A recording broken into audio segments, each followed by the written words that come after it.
मैं आज के इस कार्यक्रम में आए हुए सभी छायाकार पत्रकार बंधुओं का स्वागत करता हूं। मैं राष्ट्रीय अध्यक्ष राष्ट्रीय पंजाबी महासंघ संदीप सदेवा जोन 13 अम्बाला हरियाणा से हूं। आज हम सब लोग यहां राष्ट्रीय पंजाबी महासंघ की 59वीं राष्ट्रीय कार्यकारिणी की बैठक में नागपुर सनातन धर्म युवक सभा के द्वारा की जा रही बैठक में हम सब लोग यहाँ आए हैं। लगभग 100 के करीब प्रतिनिधि पूरे भारतवर्ष से जो पंजाबी समाज की भिन्न भिन्न संस्थाओं से हैं, जो राष्ट्रीय पंजाबी महासंघ के घटक हैं, उनसे जुड़े हुए हैं, उन सब के प्रतिनिधियों ने, जाने माने पंजाबी दिग्गजों ने आज इस कार्यक्रम में भाग लिया है। वैसे तो ये कार्यक्रम कल दोपहर के बाद से शुरू है। सब पंजाबी दिग्गजों का इस कार्यक्रम में भाग लेने के लिए कल से आना शुरू हुआ। कल रात को सांस्कृतिक कार्यक्रम रहा। तत्पश्चात आज सुबह के सत्र से लेकर अब हमारा ओपन सत्र चल रहा है। उसमें समाज ने क्या क्या काम किया, क्या क्या हमें करना है और कैसे हम इस समाज के काम को और आगे बढ़ा सकते हैं, कैसे हम सारी पंजाबी शक्ति को एक सूत्र में पिरोकर राष्ट्र और समाज के कामों में लगा सकते हैं, उसके लिए भिन्न भिन्न स्तर पर हम सब लोगों ने चर्चा की है और हम सब लोग उन सब चर्चाओं पर अमल करते हुए आगे के विषयों को ले रहे हैं।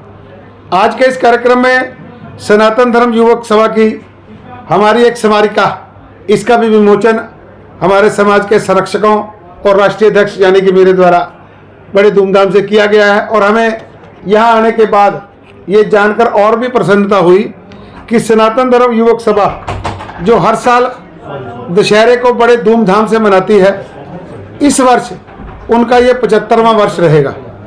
और उस 75वें वर्ष को लेकर एक बहुत बड़ी व्यवस्था इन लोगों के द्वारा की जा रही है। तो निश्चित तौर पर ये सब लोग बधाई के पात्र हैं और 75वें दशहरा दिवस की मैं इनको अग्रिम शुभकामनाएं देता हूं।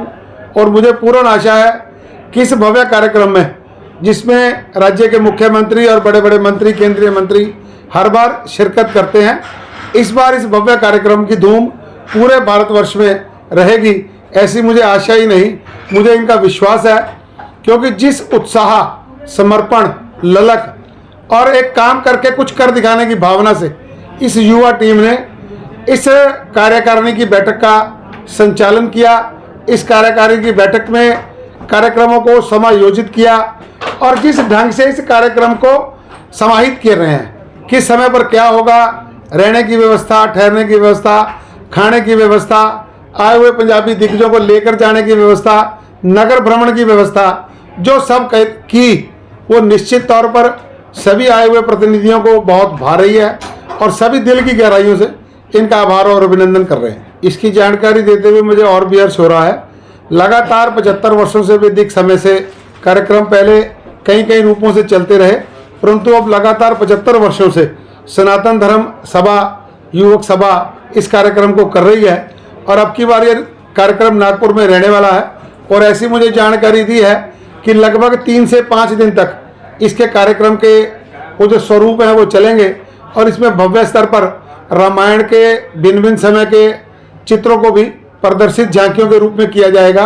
और वो अपने आप में देखने वाला एक दृश्य और कार्यक्रम होगा। रामलीला के कार्यक्रम लगातार 5 दिन तक चलेंगे और उसके कई संस्करणों का जीवांत प्रदर्शन वहाँ सांस्कृतिक कार्यक्रमों के माध्यम से किया जाएगा। निश्चित तौर पर अब की बार एक बहुत बड़ा भव्य कार्यक्रम नागपुर में रहने वाला है। आज सभा में कई कई विषयों पर निर्णय लिए गए। हमारी जोन व्यवस्था के रूप में हमारे द्वारा राष्ट्रीय स्तर पर कौन कौन से दिवस कैसे कैसे मनाए जाने हैं। अरूट जी महाराज की जयंती 30 मई को, विभाजन विभीषिका स्मृति दिवस 14 अगस्त को, 2 अक्टूबर को वृद्ध सम्मान दिवस और इसी तरह भिन्न भिन्न जोनों द्वारा समय समय पर जो परिचय सम्मेलन समाज के बच्चों को लेकर किए जाते हैं, उन सब की एक समरूपता, ताकि एक समय में एक भाग में कार्यक्रम हो तो दूसरा भाग उससे छूता ना रहे, वो लोग भी उसमें भाग ले सकें, उन लोगों के पास भी पर्याप्त समय हो उन कार्यक्रमों में जाने और आने के लिए। ऐसी एक क्षमा योजना पर हमने काम किया है और मुझे आशा है कि सबके सहयोग से हम बहुत जल्द राष्ट्रीय पंजाबी महासंघ का एक राष्ट्रीय कैलेंडर इन सब कार्यक्रमों को लेकर आप लोगों के बीच में उपस्थित होंगे, जिससे निश्चित तौर पर पंजाबी समाज को बहुत लाभ होगा। आने वाली पीढ़ी को लेकर हम लोग क्या कर रहे हैं, इस पर भी आज चर्चा हुई ओपन सत्र में, जिसमें यह तय किया गया कि हमारे समाज के जो भी बच्चे किसी भी हायर एजुकेशन के लिए, किसी भी पूरक परीक्षा के लिए, चाहे फिर वो IAS है, HCS है, IFS है, IPS है, इन सब परीक्षाओं के लिए अगर कोई बच्चे पढ़ना चाहते हैं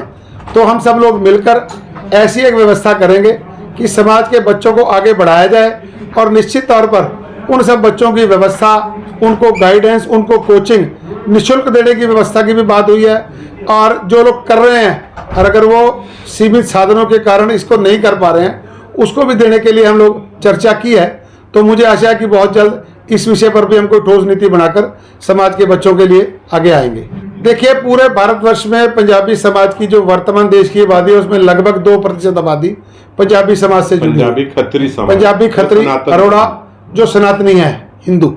उनकी है। और उसको लेकर राष्ट्रीय पंजाबी महासंघ एक रजिस्टर्ड बॉडी है जिसमें लगभग 150 से अधिक संस्थाएं भारतवर्ष के भिन्न भिन्न हिस्सों में जो काम करती हैं वो जुड़ी हुई हैं और उन्हीं के लगभग 100 से अधिक प्रतिनिधि आज यहाँ पहुंचे। केंद्र सरकार से हमारा यही आह्वान है कि केंद्र सरकार को छोटे छोटे समाजों की भांति जो हमारा पंजाबी समाज है, जिसके लिए उन्होंने विभाजन विभीषिका कल्याण दिवस के रूप में एक दिवस तो दिया है, परंतु विभाजन विभीषिका कल्याण दिवस का मतलब उन शहीदों को, उन बुजुर्गों को याद करने के साथ साथ उनकी जो अगली पीढ़ियां हैं उनके लिए हम क्या कर रहे हैं, उस विषय में कुछ कल्याणकारी योजनाएं बनानी चाहिए ताकि हमारे समाज को लगे कि केवल और केवल अपने बुजुर्गों को याद ही नहीं हम करते, उनकी याद की निमित्त में केंद्र सरकार की तरफ से कोई योजनाएं चलाई गई हैं जिसका हमारे समाज को भी फायदा हो रहा है। तो मैं आपके माध्यम से ये आह्वान जरूर करूंगा कि केंद्र सरकार उन सब पीड़ित परिवारों के लिए कल्याण के लिए भी कोई ना कोई ठोस योजना लेकर आए और उसको धरातल पर उतारे।